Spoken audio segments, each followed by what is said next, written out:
Hello, I'm Adrian Clarke. Welcome to the breakdown. I'll start with an apology. There was no Atletico Madrid breakdown. Really sorry about it. I know lots of you have been in touch saying, where was it?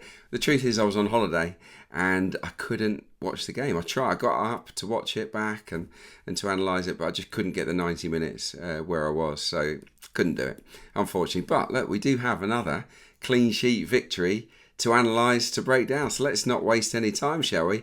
And crack straight on with it. Arsenal 1, Crystal Palace 0. This was a tough game. A really tough game. And I'm totally on board with what Mikel Arteta said afterwards when he said this is the biggest victory of the season, the one I value the most. And the reason he says that is because Crystal Palace are an outstanding team. They are very difficult to beat. And they showed why in this game. You know, they were out of possession. I think they're the best team that Arsenal have played all season. Now, they've got a threat up front. We know that because they've got the highest XG in the Premier League. No one's got a higher one than Crystal Palace, so they didn't ahead of the weekend. So they carry that threat, and we saw that in the game in bits and pieces. But it's out of possession. Their organisation, their discipline, the shape of that 3-4-2-1 is very, very good. It's hard to break down. They block off forward passes quite magnificently.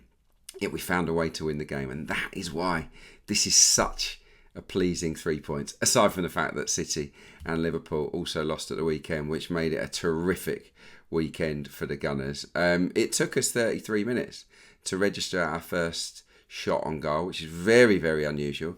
And here are a couple of examples of why we found it so difficult to break them down. Let's start with this clip here. Zubimendi is on the ball.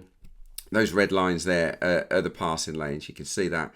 But gold shirts are blocking. They're blocking the pass into Timber, into Eza, into Gyökeres, into Rice. You know, all of those passes, there's a player in the way. And that, I could have paused the game at any time and you would see this exact same situation. They apply just about enough pressure, Crystal Palace, to the man on the ball to make them go sideways. And that's what Zubimendi had to do here. If we flip it to the next example, this is something they also do very, very well. Kamada, the deep-lying central midfielder, jumps out, applies proper pressure onto Zubimendi. And because everyone's in position around him, there's just nowhere for Zubimendi to go. You see those red lines again.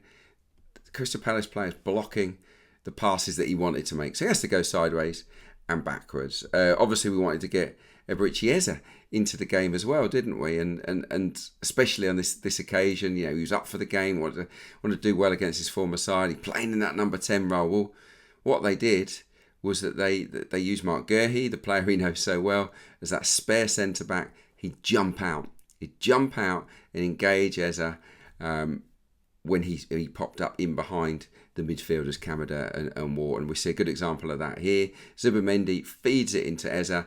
He controls it, he turns, and bang, look, he's swarmed upon by 3 Palace players, one of whom is Mark Guehi.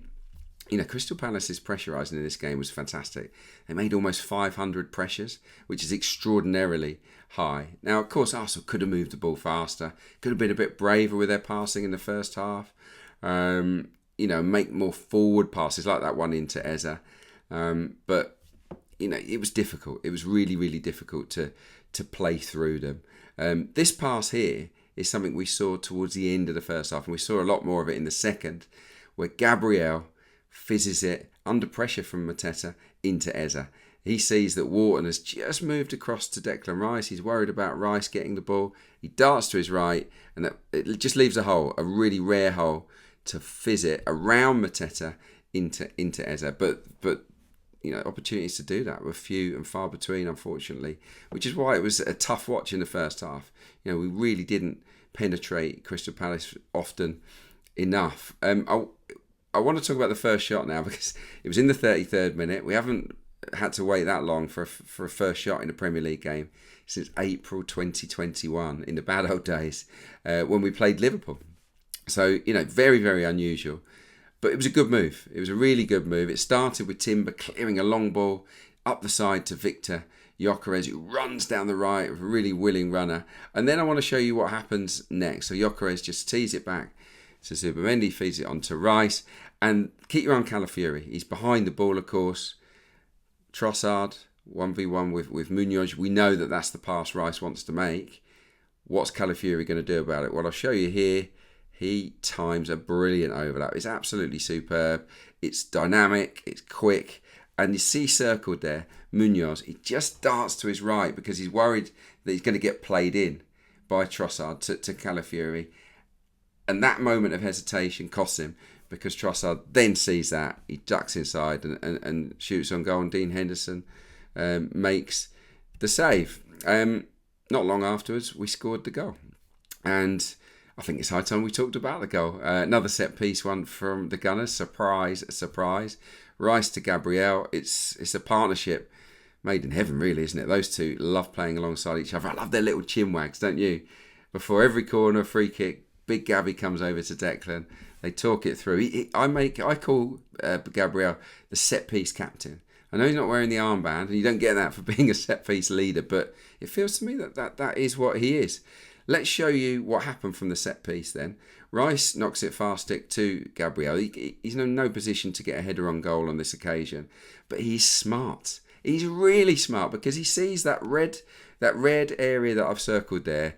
That is empty, and he knows it's empty because Palace have dropped off deep, and that effectively creates a 1v1.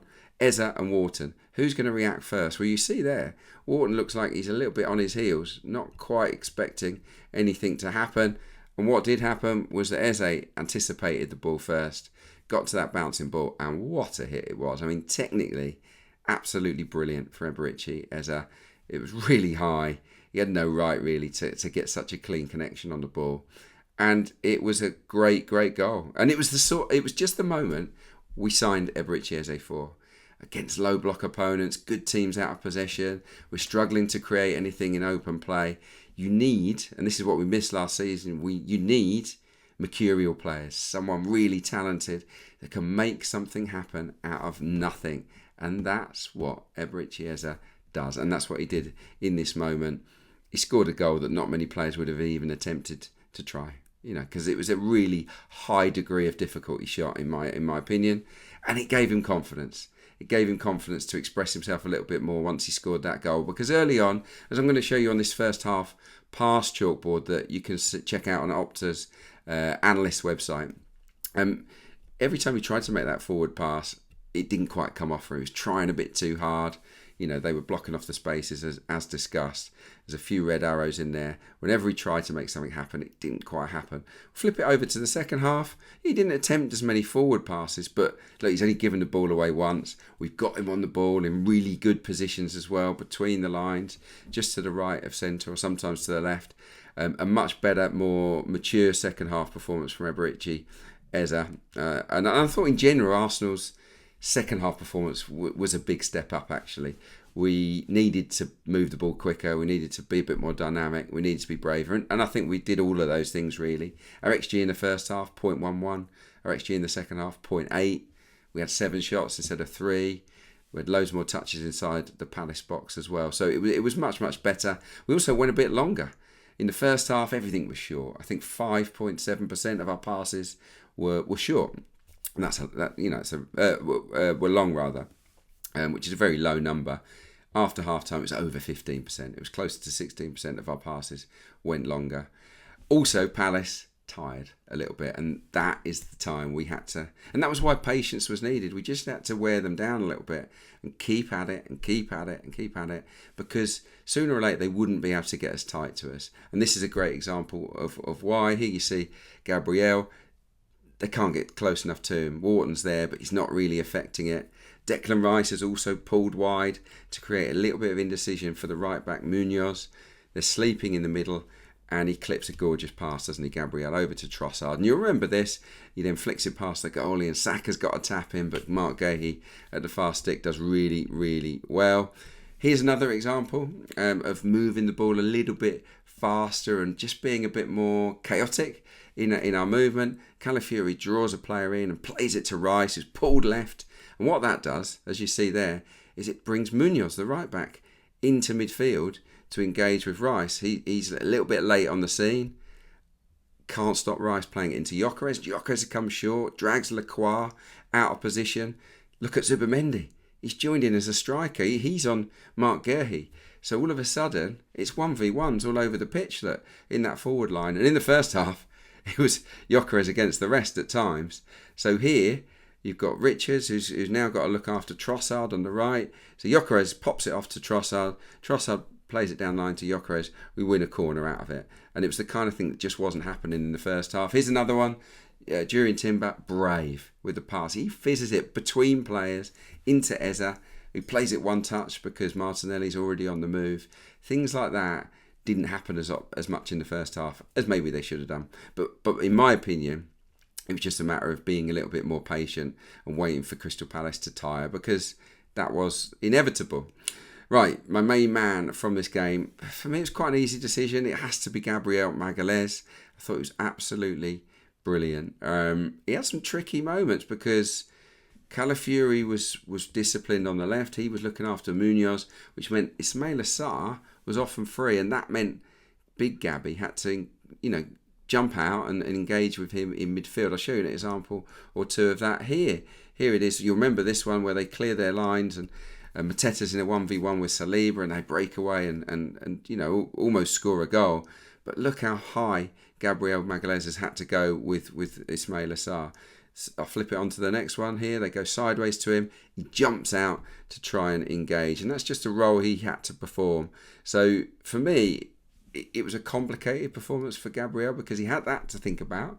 He had Mateta, who's such a handful. He had to cover his mate Saliba and Mosquera in the second half when the big man was looking to hold the ball up and make things happen. But I thought his defending was really, really strong. There's a few examples here. In the first half, they get down that line. I think that was from that incident. They cut the ball back, and Gabriel's made a great recovery to slide in and clear it behind for a corner. Here's another one. Ismaila Sarr down the right. He's patient. He stays on his feet. He doesn't get drawn in. He waits for the right moment to make the block, and he makes it. There were numerous other examples as well. There was another one in the second half when Nketiah gets to the byline, chops it back from Mateta. Who's there? Big Gabby's there to clear it behind for a corner. He was unlucky not to score, of course. He hit the bar, didn't he, Gabriel? From that neatly worked short corner with Rice. That was a good effort. And then he collided in with the post, didn't he? He would have scored, but there was a little nick off Munoz at the far post that meant he couldn't control his header, which he just knocks wide. But then he hurts himself on the post. But yeah, I mean, he was a constant threat, wasn't he?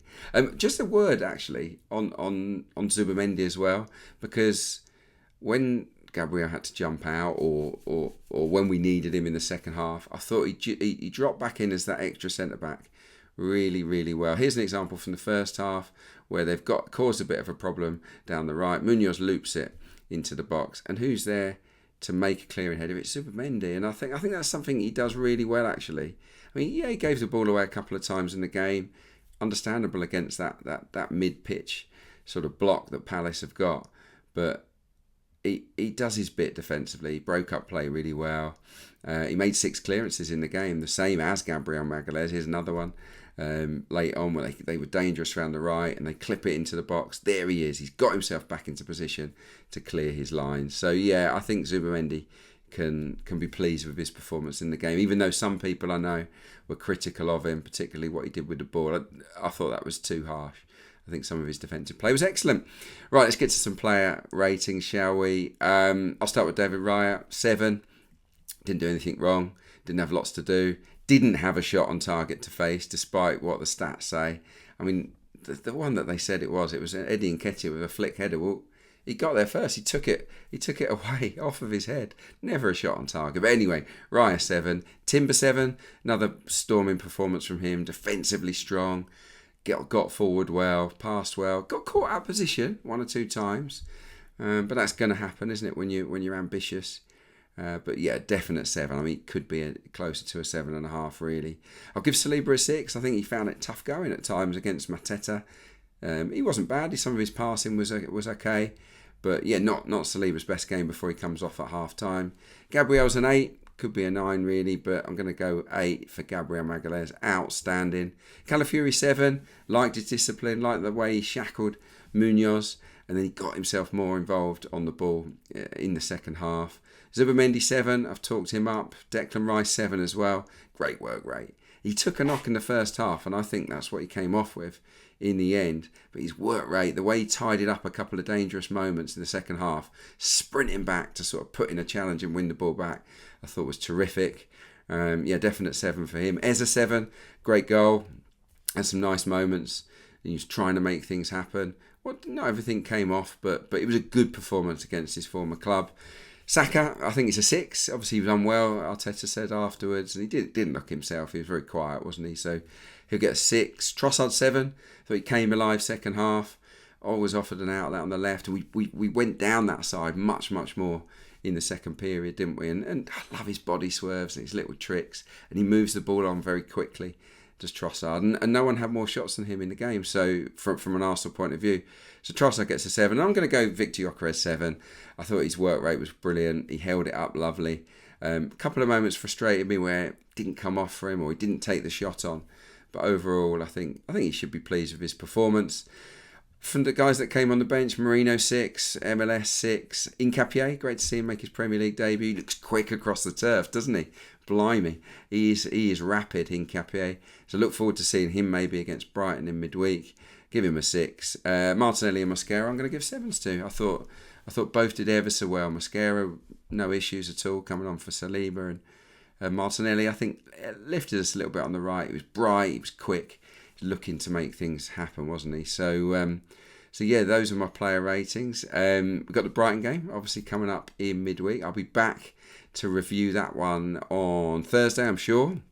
So make sure you stick around for that. Please do sort of like and subscribe and all that jazz. Be interested to see who Arteta picks for the game, really. I've got one in my head. Now, I wouldn't be upset if there are only 3 or 4 changes because I want us to win that competition. But if we were to rotate heavily, I think we can make 10 changes here and have a very competitive side and keep the big guys on the bench. Kepa, White, Mosquera, Hincapié and Lewis Skelly. Norgard in midfield with Nwaneri and Eza. It's an attacking midfield, but I think it could be nice. Dowman, I'd love to see him on the right. Martinelli on the left. And Mikel Marino up front, because I really do feel that Gyökeres would benefit from a breather. But let's see what Mikel Arteta does. Let's see how we perform in that game. And I will be back to review it very, very soon. I hope you've enjoyed this particular show, this piece of analysis. Thank you so much for watching. I really do appreciate it. And until next time, it's a bye from me.